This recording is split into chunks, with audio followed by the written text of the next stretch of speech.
शिव जी के किराताव किरातावतार के प्रसंग में श्री कृष्ण द्वारा दैत्यवन में दुर्वासा के श्राप से पांडवों की रक्षा।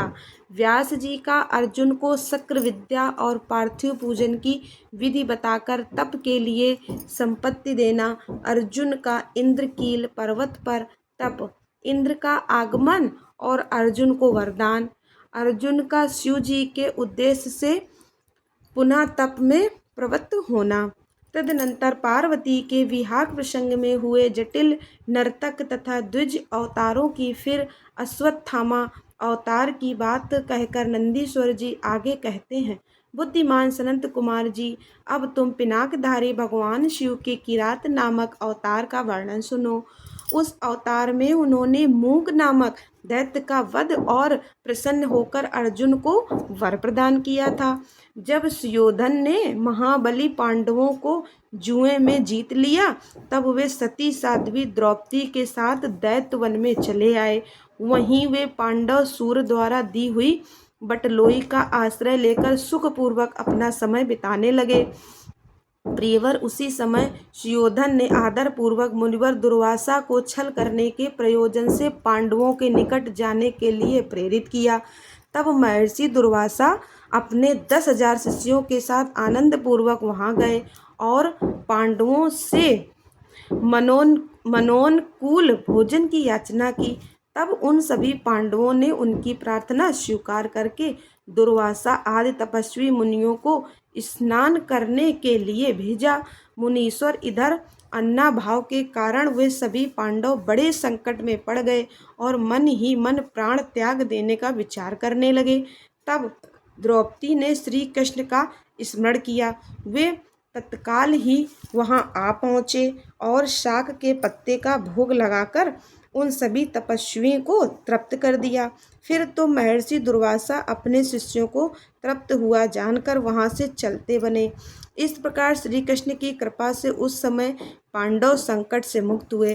तदनंतर भगवान श्री कृष्ण ने पांडवों को शिव जी की आराधना करने की सम्मति दी। फिर व्यास जी ने भी आकर उन्हें शंकर के समाराधन का आदेश देते हुए कहा, शिव जी संपूर्ण दुखों का विनाश करने वाले हैं। वे भक्ति करने से थोड़े ही समय में प्रसन्न हो जाते हैं, इसलिए सभी लोगों को शंकर जी की सेवा करनी चाहिए।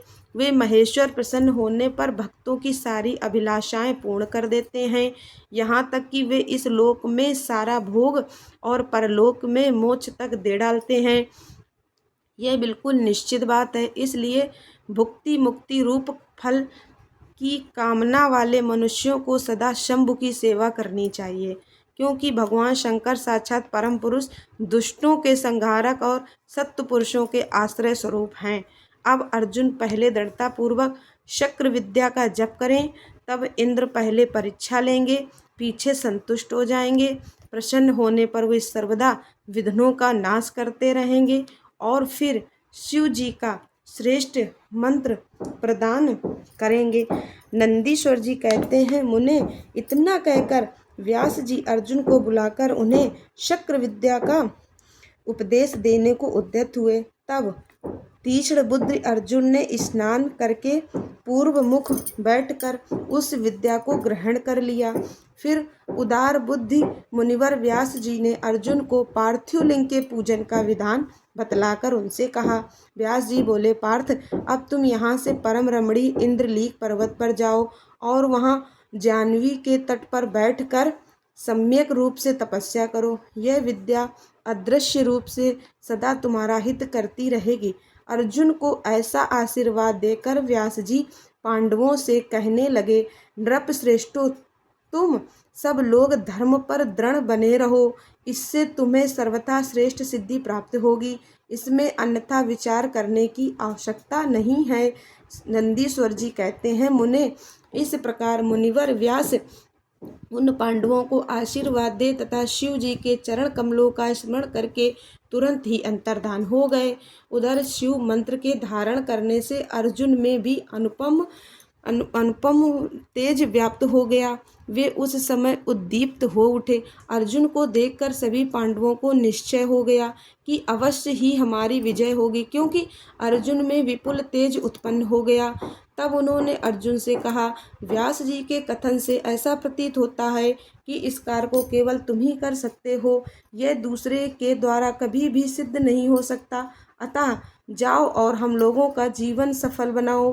तब अर्जुन ने चारों भाइयों तथा द्रौपदी से अनुमति मांगी। उन लोगों को अर्जुन के विछोह का दुख तो हुआ, पर कार्य की महत्ता देखकर सभी ने अनुमति दे दी। फिर तो अर्जुन मन ही मन प्रसन्न होते हुए उस उत्तम पर्वत इंद्रकील को चले गए। वहां पहुंचकर वे गंगा जी के समीप एक मनोरम स्थान पर, जो स्वर्ग से भी उत्तम और अशोक वन से सुशोभित था, ठहर गए। वहां उन्होंने स्नान करके गुरुवर को नमस्कार किया और जैसा उपदेश मिला था उसी के अनुसार स्वयं ही अपना वेश बनाया।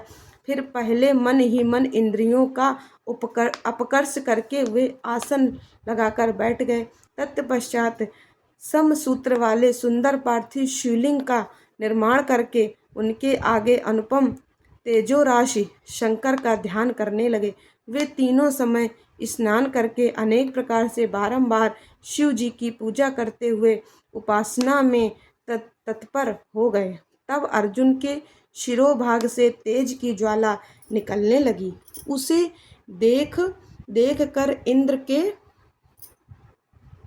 गुप्तचर भयभीत हो गए। वे सोचने लगे, यह यहाँ कब आ गया। पुनः उन्होंने ऐसा विचार किया कि यह घटना इंद्र को बतला देनी चाहिए। ऐसा सोचकर वे तत्काल ही इंद्र के समीप गए। गुप्तचरों ने कहा, देवेश, वन में एक पुरुष तप कर रहा है, परंतु हमें पता नहीं कि वह देवता है, ऋषि है, सूर्य है अथवा अग्नि है। उसी के तेज से संतप्त होकर हम आपके सन्निकट आए हैं। हमने उसका चरित्र भी आपसे निवेदित कर दिया। अब आप जैसा उचित समझें वैसा करें। नंदीश्वर जी कहते हैं, मुने उन गुप्तचरों के यूँ कहने पर इंद्र को अपने पुत्र अर्जुन का सारा मनोरथ ज्ञात हो गया। तब वे पर्वत रक्षकों को विदा करके स्वयं वहां जाने का विचार करने लगे। विप्रवर इंद्र अर्जुन की परीक्षा करने के लिए वृद्ध ब्रह्मचारी ब्राह्मण का वेश बनाकर वहां पहुँचे। उस समय उन्हें आया हुआ देखकर पांडुपुत्र अर्जुन ने उनकी पूजा की और फिर उनकी स्तुति करके आगे खड़े हो पूछने लगे, ब्राह्मण बताइए, इस समय कहाँ से आपका शुभागमन हुआ है। इस पर ब्राह्मण वेशधारी इंद्र ने अर्जुन को ऐसे वचन कहे जिससे वह तप से डिंग जाए, पर सब अर्जुन को दृढ़ निश्चय देखा। तब अपने स्वरूप में प्रकट होकर इंद्र ने अर्जुन को भगवान शंकर का मंत्र बताया और उसका जप करने की आज्ञा दी। तदनंतर अपने अनुचरों को सावधानी के साथ अर्जुन की रक्षा करने का आदेश देकर वे अर्जुन से बोले, भद्र, तुम्हें कभी भी प्रमाद पूर्वक राज्य नहीं करना चाहिए, परंतप यह विद्या तुम्हारे लिए श्रेष्ठकरी होगी। साधक को सर्वथा धैर्य धारण किए रहना चाहिए। रक्षक तो भगवान शिव हैं ही, वे संपत्तियां और फल मोक्ष दोनों समान रूप से देंगे, इसमें तनिक भी संशय नहीं है।